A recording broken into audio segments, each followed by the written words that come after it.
Hello and welcome back to the portal. Today I have 3 shorter horror stories for you folks.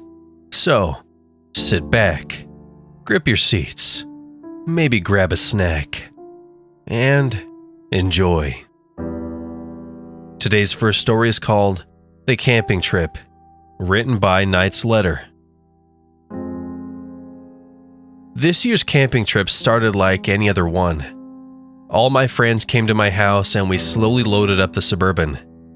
Tents, chairs, booze, and snacks were all tossed inside. Mark and Ashley sat in the back while Emily and I were up front. This is the 5th year in a row we'd gone camping together, always at the same time, the 3rd week of July, and always at the same place. A little unnamed spot a few miles off the Okinawa Lake. Halfway through the 2-hour drive there, we decided to stop for burgers and gas. This had become something of a tradition. One final meal before was all canned food and campfire roasted s'mores for 2 nights. It also allowed Mark to add some soda to his much too strong mixed drink he made before our departure. Strangely, we all ordered the same meal, a double cheeseburger with onion rings. After Mark had created a more socially acceptable ratio of rum and coke, and we had eaten our burgers, we hopped back in the bourbon and headed off. It was early dawn when we arrived at the west side of the lake, and we were only a few miles from the turnoff to our usual spot. We winded along the lake, singing songs and laughing together as we rounded the final corner to turn off. Immediately my face sunk, since as I rounded the corner, there was no longer the turnoff.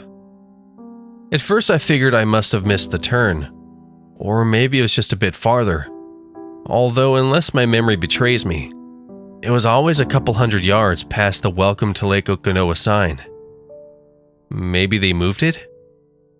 I slowed to a crawl along the lakeside road, peering into the wilderness for any signs or the campsite or another road. It was not that the road could have been blocked or covered, since as I peeked through, it would seem like there was never a road there to begin with. Ivy sprawled across the floor and giant pines stood 100+ feet tall. The girls had noticed something was off when I slowed down while Mark was still drunkenly smirking, buzzed into euphoria and laughing at his own jokes. I continued up the road, not yet panicking but still very confused as to what was happening.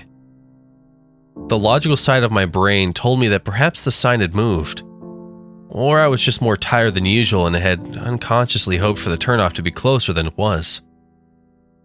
There was something else bothering me about the road, though. I was only crawling along about 5 miles an hour, but it felt like the car was not making any progress along the side of the lake. I don't mean to infer that the car itself was malfunctioning, but that all the stimulus I felt gave me the feeling of moving along the road. But visually we seemed to be stuck, almost like we were trapped in a picture of the road along the lake. Knowing Mark was more or less useless, I asked the girls if they felt like we were going anywhere. A bit buzzed themselves after a few car beers, they nodded and told me they felt we were moving slower than usual but still moving. After another 30 seconds of driving, I still couldn't shake the feeling I was not going anywhere. I decided to snap a picture with my phone, sideways and directly in front of my windshield. I continued driving and snapped another picture. I opened my photo gallery and swiped left and right, back and forth between the photos. Panic began to set in. The photos were not just similar, but nearly identical. Aside from the fact the second picture must have been taken an inch or so to the left, the scenery in both looked identical. There was the lake on the left side, a road in the middle, and 2 pine trees along the left edge of the photo. I showed the pictures to the group, and while the girls seemed to sober up a bit, Mark just made fun of my panic and said it was just a bit farther down the road. It was at this point my frustration started to kick in. How could I be driving and not go anywhere? Was I unknowingly drugged at some point? Was I crazy? I began to consider options and decided I would put a road from the side of the road down where my front tire was, drive forward and see if the rock stayed out. I found a small, smooth pebble with a black marking crossing it diagonally and placed it a few inches off the front passenger side quarter panel along the road. I got in, moved the car up 100 feet, and placed it in park along the side of the road. Scientific, I thought to myself. Methodical. I got out, and sure enough, the pebble could be seen 100 yards back on the road. It wasn't until I got back to the front of the car that I really began to think I was crazy. In front of the car, about 100 feet in front of the pebble behind us, was an identical pebble. I don't mean that there was already a pebble in the road, but the same smooth pebble I'd just put down 100 feet away was now right in front of me, still mocking. The second I saw it, I knew we were in trouble. By now, the girls were completely sober, and after showing them the rock trick and driving up and back the road a few times, they both burst into tears. I decided to park the car and walk out to the lake and clear my head, running through my head an endless list of what could be happening. After a few minutes of thinking, it felt like hours. I saw a glare of a headlight approaching from down the road. The lights grew wide and more blinding as the car got closer and closer. The girls and I were off to the side of the road waving them down. The car stopped, the lights faded, and the engine came slowly purred until it was silent, leaving only the sounds of the forest to talk to us. A man got out of the car. He was average height, wearing a band tee, sandals, and sunglasses resting on his cap. "Mr. Anderson, I know you must be confused right now." I explained what we just experienced in depth. He let me talk without interruption until I paused. "I know, and I apologize for the scare. You see, a new type of drug has been created, and you and your friends were the best. Oh, how do I say it? Guinea pigs for it. Imagine a river, Mr. Anderson. If you throw a rock into the river, the water will diverge around it and converge back together on the other side. All of the water starts and ends at the same place, but two paths are available for it to take, either side of this rock. This drug mirrors throwing a rock into the flow of time, creating a loop, always diverging and always converging. Unfortunately, all of our test subjects until now were aware of what was happening, so the effects of the drug were negated. But your camping trip, always the third weekend of July, always at the same place, always stopping for burgers, it was a perfect opportunity to experiment." I took a few deep breaths, gathering my words. Mark was still in the car, and the girls were shocked with horror, unable to speak. I asked him how long the drug lasts and how to get out of the loop. He looked down at the road and back up to me, a hint of sorrow in his eyes. "You see, we don't know exactly how the drug functions within a subject's mind and body, and currently have no way to know how long it lasts. It does not work like your typical drugs, Mr. Anderson. You and your friends may be here a while. I need you to process and understand this. There are two rules I need you to follow. The first rule, do not kill anybody while in this loop. You and your friends will fight, get angry with each other, but it is imperative nobody is killed or dies. 2, do not try to swim across the lake." What the fuck did that mean? This crazy guy comes out of his car, tells us we're stuck, and not to die or go swimming? My sight became blurry for a moment as I was nauseous from his news.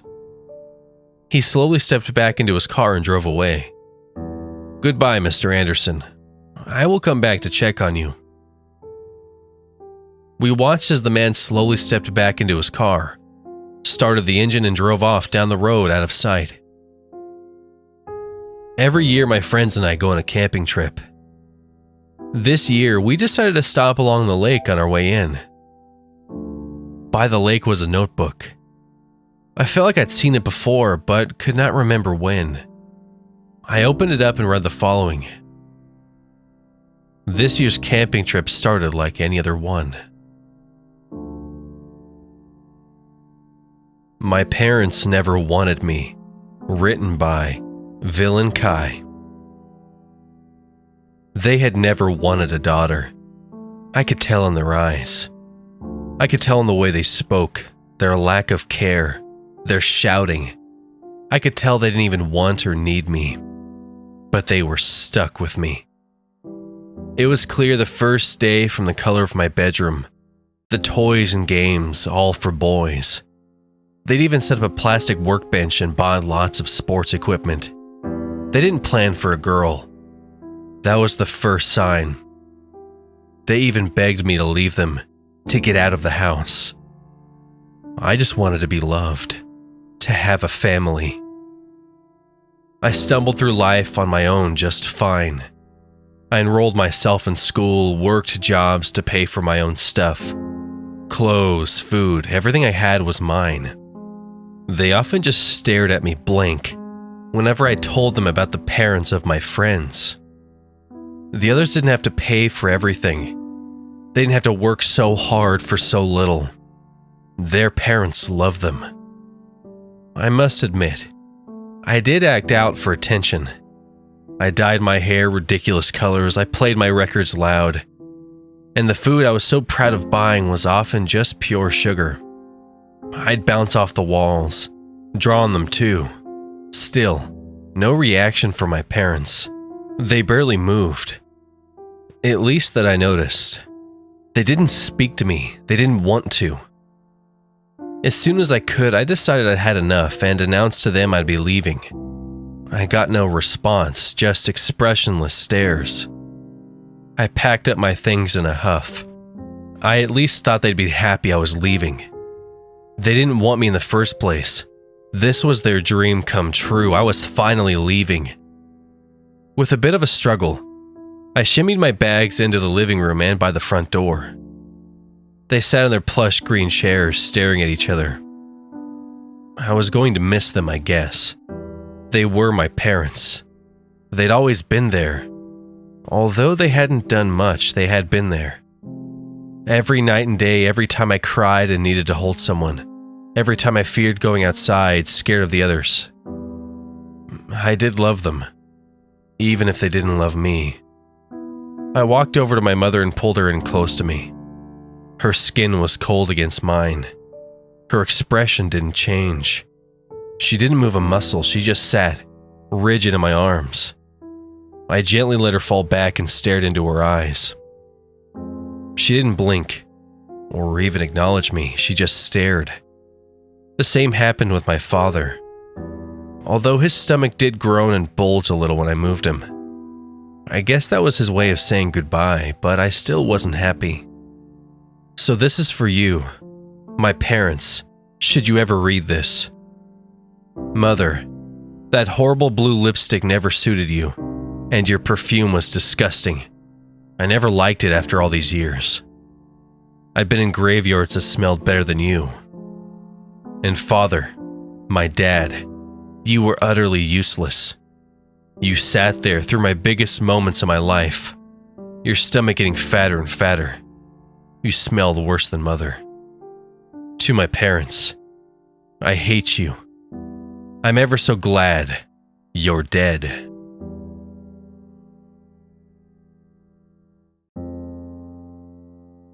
A Door to Otherwhere, written by Ivy. It's always been there, wherever there has been. I've had to ask myself whether it's drawn to me or if I'm drawn to it. Inevitably intertwined, it's been impossible for me to tell. What I can tell you is it seems to be attached to my family. And as I've gotten older, I've heard whispers of a curse.